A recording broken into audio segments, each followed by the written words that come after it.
This is a 625 square foot one bedroom. Walking into this New York City apartment, you wouldn't guess it was located next to a Superfund site. But that hasn't stopped luxury apartments, high-end grocery stores, and trendy restaurants from popping up along the banks of the Gowanus Canal in hopes of it becoming Brooklyn's hottest new neighborhood. I think it's going to be ironic when we look back and we think of the canal and we look at it as a seed for growth. But that's what waterfront communities are. Before those seeds can grow, the toxic cesspool that is the Gowanus Canal has to be cleaned up. We've got about a 10-foot thick layer of mud in most of the places. That mud is very soft. It's heavily contaminated, some of the most contaminated sediments we've seen anywhere in any waterway in the United States. The contamination dates back to the American Industrial Revolution. The primary pollutant?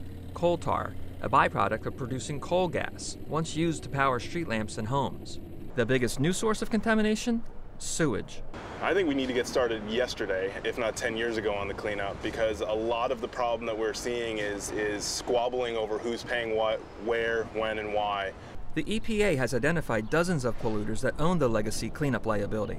Plans are in the design phase and involve dredging and capping the toxic mud and capturing the sewage runoff in overflow tanks. The sewage would then be pumped to solid waste treatment plants.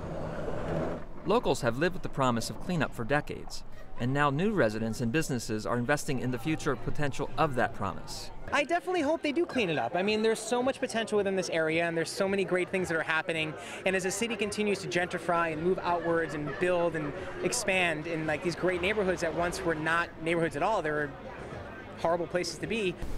As if to chase people away, a mural along the canal's edge reads, "It came from the Gowanus," depicting a creature emerging from the toxic waters. But residents don't seem deterred. I still live here, so out of all the things that I can worry about for my child, it's not the #1 concern I have. For now, there are signs warning people not to swim in or eat the fish from the canal.